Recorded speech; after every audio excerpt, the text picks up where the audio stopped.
Showtime viewers, today we take you back in flashback where we will tell you the love story of Javed Akhtar and Hani Irani. Hani Irani Javed साहब की first wife हैं, but do you know how they got married? चलिए आज ये किस्सा भी बता देते हैं। हनी ईरानी चाइल्ड स्टार के तौर पे काम कर चुकी हैं और इनके नाम के साथ कई फिल्में जुड़ी हैं। ये बात है उस वक्त की जब जावेद साहब सलीम खान के साथ मिलकर सीता गीता लिख रहे थे, जिसमें Honey Irani supporting role play कर रही थी। जावेद साहब और हनी की रोज मुलाकात होती, घंटों तक दोनों गपशप करते।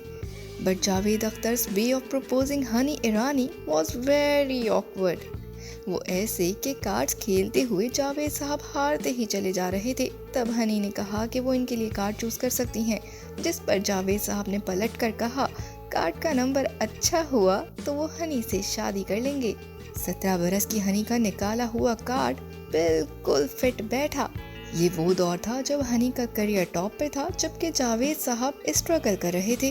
अब ऐसे में when Hani was also in love with Javed Akhtar, Salim Khan came to Hani's mother with the proposal of Javed साहब। इंटरेस्टिंग बात तो ये है कि सलीम खान हनी ईरानी की मदर से मिले और कहा कि जावेद साहब जिनके पास घर नहीं है, हर वक्त कार्ड्स खेलते रहते हैं और ड्रिंक करते रहते हैं, हनी से शादी करना चाहते हैं।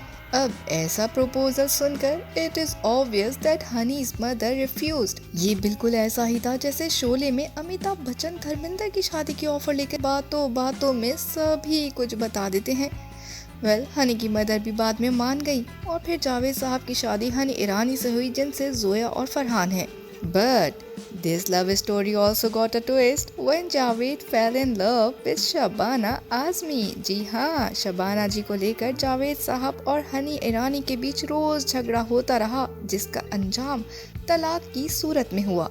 जिसके बाद फिर Javed Akhtar got married to Shabana Azmi in 1984। Anyways, Honey Irani की सबसे अच्छी बात ये रही कि उन्होंने कम से जोया और फरहान अख्तर को कभी भी अपने और जावेद अख्तर के झगड़ों की खबर ना होने दी और ना ही कभी उनके सामने शबाना आज़मी और जावेद साहब की बुराई की। यही वजह है कि जोया और फरहान आज तक जावेद साहब और शबाना आज़मी की इज्जत करते हैं, बल्कि अब तो हनी ईरानी भी इसी फैमिली का हिस्सा हैं।